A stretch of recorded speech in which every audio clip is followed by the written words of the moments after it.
Selamat pagi Bapak, Ibu, Saudara-saudari yang terkasih dalam Tuhan kita Yesus Kristus.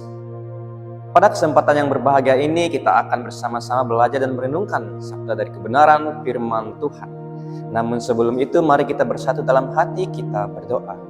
Bapa di sorga, di dalam nama Tuhan Yesus Kristus, pada kesempatan yang berbahagia ini kami akan bersama-sama belajar dan merenungkan sabda kebenaran firman-Mu. Oleh karena itu Tuhan, kami memohon pertolongan dari Roh Kudus agar kami dapat mengerti firman ini.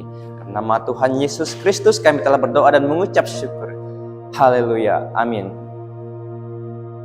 Saudara-saudari yang terkasih dalam Tuhan kita Yesus Kristus, sebagai kehidupan orang yang percaya, ada satu hal yang paling mendasar yang sangat penting bagi kita, yaitu tentang kasih. Adapun saya ingin memberikan tema bagi perenungan kita pada saat ini, yaitu mengutamakan kasih sebagai hidup orang percaya. Adapun dasar kebenaran dari firman Tuhan saya mengambil dari kitab 1 Korintus pasal yang ke-13 ayat yang ke-13. Demikian firman Tuhan. Demikianlah tinggal ketiga hal ini, yaitu iman, pengharapan, dan kasih. Dan yang paling besar di antaranya ialah kasih. Dalam konteks historis kitab ini ditulis oleh Rasul Paulus.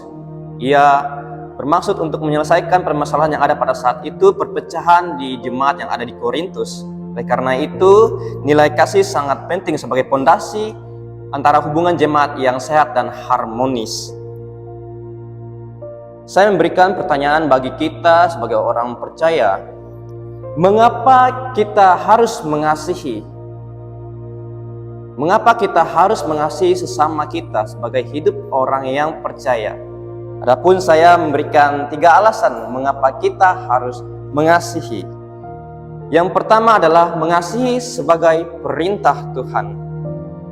Kita melihat di dalam kitab Yohanes pasal 13 ayat yang ke-34 berkata bahwa Aku memberikan perintah baru kepada kamu, yaitu supaya kamu saling mengasihi sama seperti aku telah mengasihi kamu, demikian pula kamu harus saling mengasihi.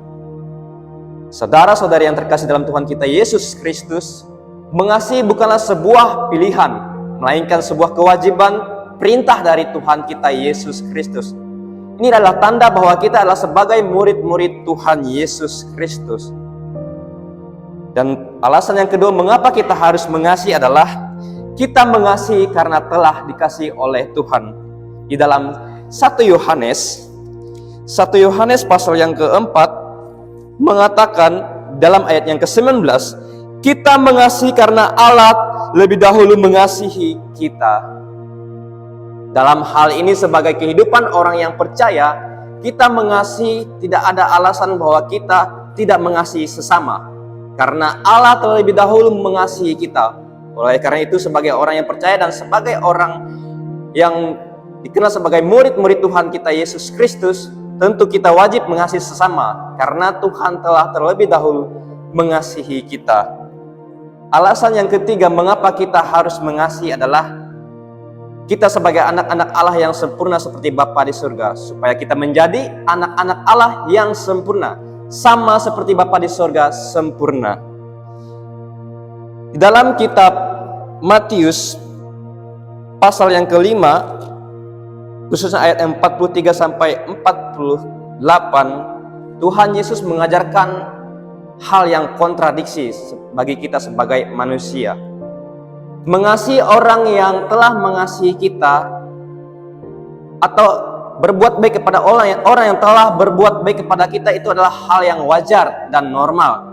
Hati nurani kita secara otomatis mungkin akan membalas budi bagi orang yang telah berbuat baik kepada kita, atau kita mengasihi kepada orang yang telah mengasihi kita. Contohnya orang tua, sahabat, atau teman yang pernah berjasa, atau orang yang berarti bagi kehidupan kita.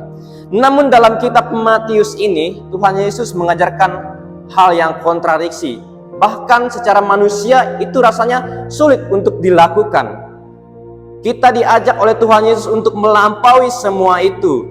Bahkan Tuhan Yesus mengajarkan kita untuk mengasihi musuh, mendoakan bagi orang yang menganiaya kita, yang mengutuk, bahkan mencaci, merendahkan kita.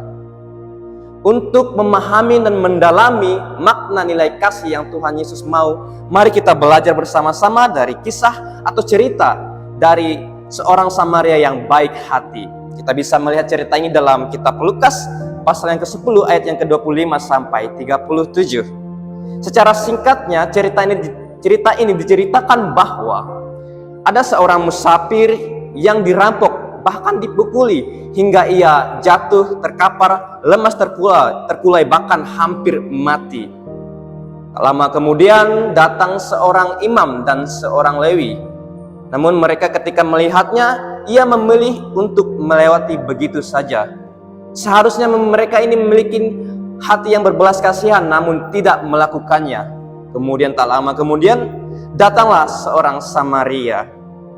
Bahkan orang Samaria ini tidak mengenal orang musafir tersebut. Entah dari mana latar belakangnya, entah dari suku apa. Namun ketika ia melihatnya, tergeraklah hati belas kasihan kepadanya. Ketika ia melihat orang musafir itu, ia menghampirinya, bahkan mengoles luka-lukanya, bahkan membawa ke tempat penginapan, dan segala biaya untuk perawatannya pun ia biayai. Nah, dari kisah atau cerita ini adalah gambaran kasih yang tulus, kasih yang sempurna yang Tuhan Yesus mau. Dari orang Samaria ini adalah contoh dan teladan yang baik bagi kita sebagai kehidupan orang yang percaya untuk menanamkan nilai kasih. Oleh karena itu, Bapak, Ibu, Saudara-saudara yang terkasih dalam Tuhan kita Yesus Kristus, sebagai respon bahwa Tuhan telah memberikan kita kasih yang besar melalui anaknya Tuhan Yesus Kristus, pengorbanannya di atas kayu salib, tentu kita harus menanamkan nilai kasih dan rela berkorban, bahkan melampaui semuanya itu dengan mengasihi tanpa latar belakang, memandang latar belakang, tanpa memandang siapa mereka, siapa sama kita. Kita belajar dari cerita, dari perumpamaan dari seorang Samaria yang murah hati ini. Oleh karena itu, Bapak, Ibu, Saudara-saudara yang terkasih dalam Tuhan kita Yesus Kristus, mari kita terus belajar, mari kita berupaya dan berusaha untuk mengutamakan, menanamkan nilai kasih ini dalam kehidupan kita. Bukan hanya sekedar angan-angan, bukan hanya sekedar slogan, melainkan kita tanamkan, kita upayakan, kita wujud aksi nyatakan di dalam tindakan kita dalam kehidupan hari lepas hari. Demikianlah kebenaran firman Tuhan bagi kita saat ini. Kiranya firman Tuhan memberkati, menjadikan kita anak-anak Allah yang percaya, bahkan sempurna menjadi anak-anak Allah dan murid-murid Tuhan kita Yesus Kristus, memiliki nilai kasih yang sempurna, sehingga kita menjadi berkat bagi sesama kita. Amin untuk kebenaran firman Tuhan. Mari kita menutup kebenaran firman Tuhan ini dengan berdoa. Kita berdoa. Bapa di sorga, kami berterima kasih dan bersyukur karena melalui kebenaran firman Tuhan ini kami belajar tentang nilai kasih yang Tuhan inginkan, yang Tuhan ingin ajarkan kepada kami, supaya kami menjadi sempurna seperti Bapa di sorga. Oleh karena itu, dengan pertolongan Roh Kudus, kami percaya bahwa kami mampu mengasihi bahkan sekalipun orang yang menyakiti, bahkan orang yang kami anggap musuh bagi kami mampu mengasihi mereka dengan pertolongan daripada Tuhan. Amin.